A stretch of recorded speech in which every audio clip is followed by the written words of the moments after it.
Γεια σου Βαγγέλη, καλώς ήρθες στο κανάλι στο Γιατί όχι εσύ.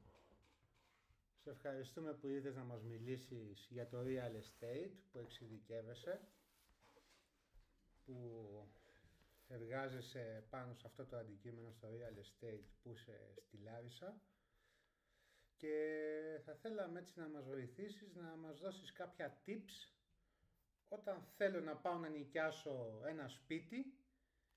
Τι θα χρειαστεί να κοιτάξω? Καλησπέρα Ηλία, ευχαριστώ πολύ για την πρόσκληση. Είναι ιδιαίτερη χαρά να είμαι εδώ και να μπορώ να μοιραστώ πράγματα ώστε να βοηθήσουμε τους ανθρώπους οι οποίοι τώρα κάνουν το βήμα να νοικιάσουν ένα σπίτι. Αρχικά να πω ότι ονομάζομαι Νανούλης Ευάγγελος και δραστηριοποιούμε στον χώρο του real estate στην πόλη της Λάρισσας, και μάλιστα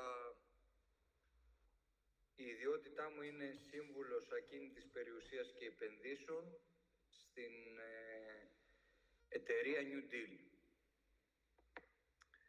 Λοιπόν, πάμε λίγο τώρα να δούμε μερικά tips τα οποία θα βοηθήσουν τους ενοικιαστές. Στους ενοικιαστές, ναι. Θέλω να έρθω εγώ να ενοικιάσω ένα ακίνητο, να μείνω, ένα σπίτι. Τι θα πρέπει να κοιτάξω? Κάποια βασικά χαρακτηριστικά. Πολύ ωραία. Πολύ ωραία. Πρώτα αυτό που χρειάζεται να κάνεις εσύ ως υποψήφιος ενοικιαστής είναι να δεις τι ανάγκες έχεις. Δηλαδή, τι χρειάζεσαι. Και να δεις, θα μείνεις μόνος σου σε πρώτη φάση? Ναι, μόνος μου. Είμαι ένας φοιτητής που έρχομαι στη Λάρισα να μείνω. Ψάχνω ένα σπίτι. Και επειδή είμαι σε μια καινούργια πόλη, δεν την ξέρω μόνο τη σχολή που πέρασα, τι μπορώ να κάνω να βοηθηθώ.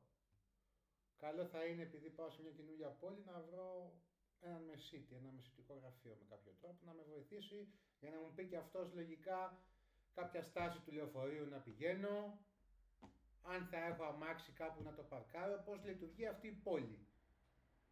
Γιατί όσο και να πω στο ίντερνετ δεν θα με βοηθήσει αυτό, να τη βιώσω.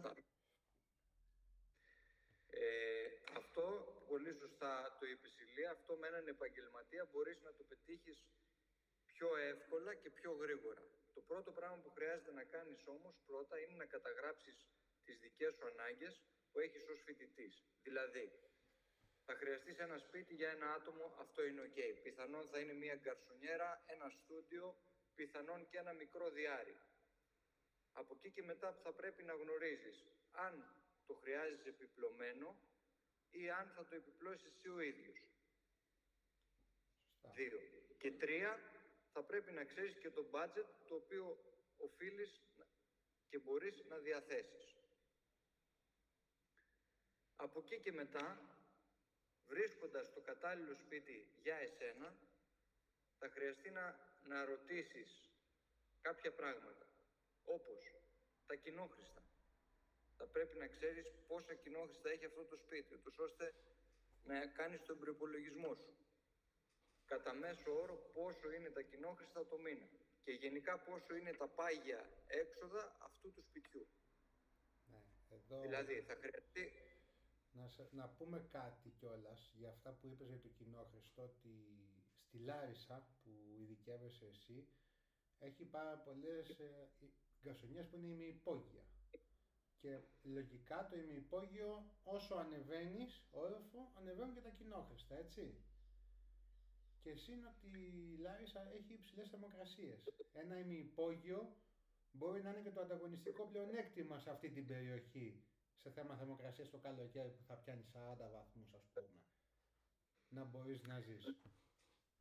Δηλαδή δεν είναι όλα ότι τα σπίτια ότι να έχει θέα, να είναι ψηλό, είναι και οι ανάγκες.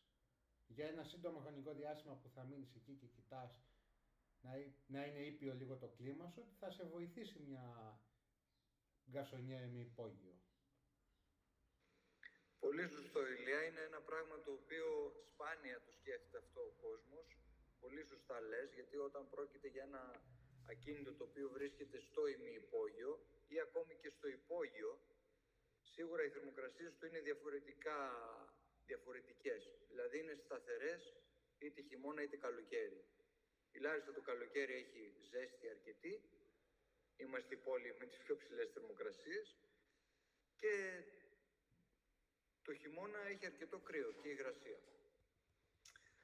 Και σίγουρα, όπως είπες, τα κοινόχρηστα διαφέρουν από όροφο σε όροφο, είτε από ισόγειο, ημιυπόγειο, υπόγειο κτλ. Ας πούμε, ένα ισόγειο διαμέρισμα δεν έχει έξοδα στα κοινόχρηστά του ανελκυστήρα, γιατί δεν χρησιμοποιείς το ασανσέρ για να πας στο ισόγειο, μπαίνεις από την είσοδο της πολυκατοικίας και κατευθείαν στο διαμέρισμά σου. Οπότε κοιτάμε τα κοινόχρηστα. Οπότε κοιτάμε τα κοινόχρηστα, ναι. Θα χρειαστεί να ορίσουμε και να ξέρουμε για πόσο καιρό θέλουμε να μείνουμε σε αυτό το σπίτι. Το συμβόλαιο. Στα 4 χρόνια maximum. 4 χρόνια. Θα αλλάξει και 2 σπίτια, ξέρω εγώ. Σωστά. Άρα μπορείς να κάνεις ένα συμβόλαιο για 2 έτη. Ή μπορεί και να συγκατοικήσεις για 1 εξάμηνο μέχρι να βρεις τα πατήματά σου. Σωστά. Το άλλο που σίγουρα θα χρειαστεί να κάνεις είναι ότι θα πρέπει να διαβάσεις πάρα πολύ καλά το συμβόλαιο που θα υπογράψεις με τον ιδιοκτήτη.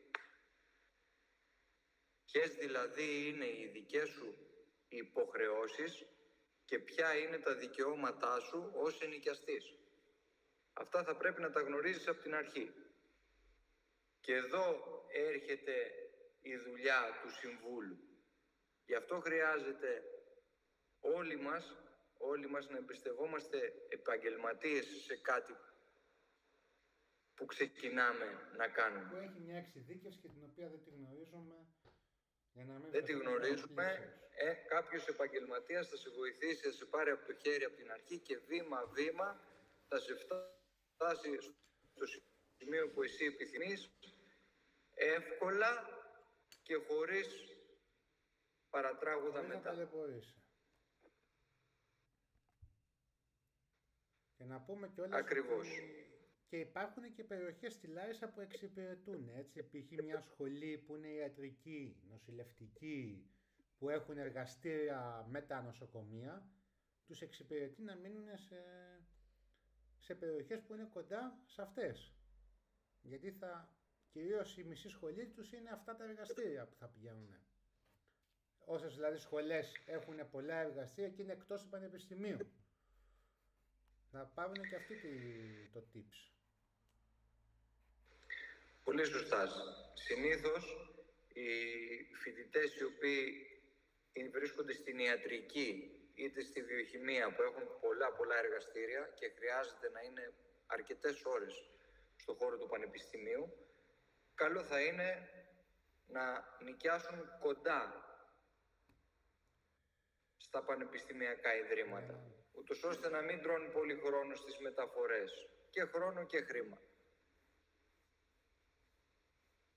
Να πούμε ότι η Λάρισα έχει και συγκοινωνία καλή, συνεχώς. Η συγκοινωνία στη Λάρισα είναι ιδιωτική. Πας, πληρώνεις εισιτήριο κανονικά, είναι κάθε 10-15 λεπτά και θα σε συμφέρει να νοικιάσεις και μια γκαρσονιέρα, ένα σπίτι κοντά σε αυτό, να κοιτάξεις να είσαι. Σωστά. Όταν πρόκειται να νοικιάσεις, σίγουρα θα χρειαστεί να κοιτάξεις ένα στρατηγικό σημείο, το οποίο θα σε εξυπηρετεί με ένα αστικό, να το παίρνεις για να πας στη σχολή σου όταν είσαι φοιτητής. Δεν περνάει από όλα τα σημεία της πόλης, οπότε χρειάζεσαι πάλι έναν άνθρωπο ο οποίος θα σου πει ότι εδώ και εδώ είναι οι στάσεις των λεωφορείων. Οπότε σε βολεύει να νοικιάσεις σε αυτές τις περιοχές. Χρειάζεται να κοιτάξουμε εδώ, να προσανατολιστούμε. Η συγκοινωνία είναι καλή, είναι τα λεωφορεία καινούρια, η πόλη πλέον έχει εξυγχρονιστεί, είναι βιώσιμη για μετακινήσεις. Έχουν μειωθεί πάρα πολύ βέβαια οι θέσεις πάρκινγκ για τα αυτοκίνητα. Αυτό έχει βοηθήσει πάρα πολύ το να μην έχουμε υψηλή κίνηση μέσα στην πόλη, στον αστικό ιστό. Ωραία. Οπότε κοιτάζουμε τις ανάγκες μας. Ωραία, για να κάνουμε έτσι μια ανακεφαλαίωση. Στην πρώτη φάση θα πρέπει να κοιτάξουμε τις ανάγκες μας, τι χρειαζόμαστε, το budget, ανάγκες, νούμερο 1. 2, το budget το οποίο θέλουμε να διαθέσουμε, την περιοχή, αναλόγως τι ψάχνουμε, αναλόγως σε ποια σχολή, που είναι το πανεπιστήμιο κτλ, γιατί μιλάμε για τους φοιτητές πιο πολύ. Και φυσικά τις υποχρεώσεις μας. Αρχικά πόσα είναι π.χ. τα κοινόχρηστα και τα πάγια έξοδα αυτού του διαμερίσματος. Το συμβόλαιο το οποίο υπογράφω, δηλαδή ποιες είναι οι υποχρεώσεις μου και ποια τα δικαιώματά μου ως συνοικιαστής. Και πόσο καιρό θέλω να μείνω σε αυτό το σπίτι. Ούτως ώστε να μην βρεθώ στο δρόμο. Και αυτή τη γραφειοκρατία μπορεί να με βοηθήσει ένας σύμβουλος όπως εσύ εκείνη της περιουσίας να προσέξει ένας επαγγελματίας γράμματα που λέμε. Ένας επαγγελματίας σύμβουλος, ένας επαγγελματίας σίγουρα μπορεί να σε πάρει από το χέρι και να σε οδηγήσει με ασφάλεια και γρήγορα σε αυτό που θες να πετύχεις. Δηλαδή να βρεις ένα σπίτι το οποίο θα σε εξυπηρετεί, θα καλύπτει τις ανάγκες σου και δεν θα σε φέρει προεκπλήξεως. Και να ξαναψάχνεις ξανά του χρόνου και να πληρώνεις κάποια ποσοστά, πιάσα παραπάνω. Ή χάλασε αυτό και συμφωνήσαμε άλλα, φτιάχτα εσύ.